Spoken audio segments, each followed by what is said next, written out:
Sveiki, čia Liutauras. Aš turiu perskaitęs nemažai pasakėčių. Pagalvojau, kad jos labai įdomios ir naudingos, todėl nutariau pasidalinti. Galbūt ne visas visai, bet keletą iš jų tikrai pasidalinsiu. Padarysiu tokį ciklą pasakėčių. Reiškia, pradedam.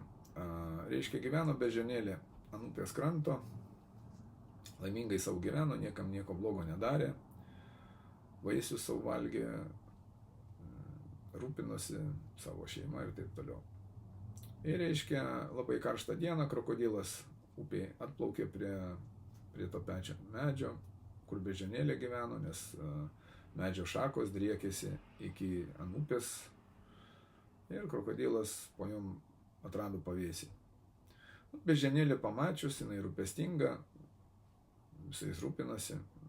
Krokodilų irgi pasiūlė, sako, gal nori kokių vaisių atsigaivinti, kokoso ten dar kažko. Ir krokodilas neatsisakė. Ir dar vieną dieną jisai atplaukė, dar vieną dieną. Ir beždžionėlė visą laiką vaišina, visą laiką gera. Ir tarp jų užsirezgė draugystė. Ir krokodilui labai patinka, kad jį vaišina. Ir beždžionėlei patinka, kad iš jos priima dovanas. Ir krokodilas pradėjo tas dovanas vežti savo žmoną į kitą krantą. Ir ta žmona laiminga valgė tos vaisius, bet jai vienu momentu pakilo pavydas. Tai kaip sako, ta beždžionė gerai gyvena, sako, jinai gyvena, tokius saldžius vaisius valgo. Tai viskasgi, sako, tie vaisiai, sako, taigi eina per širdį.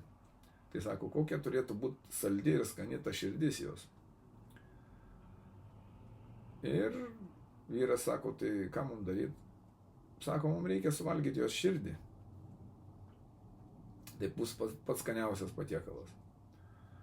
Tu kaip vyras tavo, sako, užduotis nuvažiuoti, atvežti ją čia, apgausim, sako, ir suvalgysim jos širdį.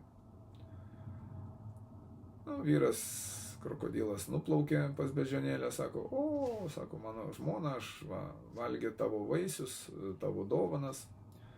Labai jai patiko, sako, ir dabar jinai kviečia tave į svečius, atsidėkot nori.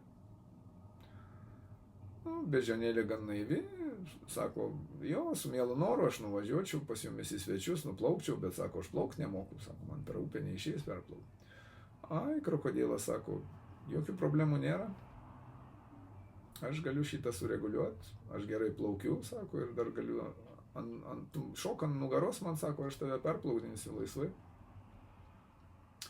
Beždžionėlė nieko ilgai negalvojus, šoko ant krokodilų ant nugaros ir plaukė jie abudu, reiškia, priplaukė jau maždaug vidurį upės.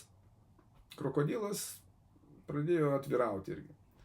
Sako, man labai gaila, sako, bet mūsų tikslas kelionės yra kitoks. Aš tave, sako, apgavau. Man, sako, labai gaila. Beždžionėlė sunerimo, sako, tai o koks tikslas? Kas čia, sako, per tikslas, juk plaukiam pas tavo žmoną į svečius. Tas tai taip, sako, į svečius, bet jinai nori suvalgyti tavo širdį. Beždžionėlė iškart suprato, kad jinai dideliai problemai. Sako, bet neišeis jums suvalgyti mano širdį. Krokodilas sako, kodėl? Taigi, sako, aš pasidžiaugiau ant medžio širdį. Juk tu manęs tai neperspėjai, sako, aš matai palikau krante, žinai, sako. Reikia grįžti pasiimti, sako, aš būčiau pasiėmus, jeigu būčiau sužinojus. Kvailas krokodilas apsisuko ir nuplaukė atgal, nuvežė beždžionėlę prie savo medžio. Taip beždžionėlė išliko gyva.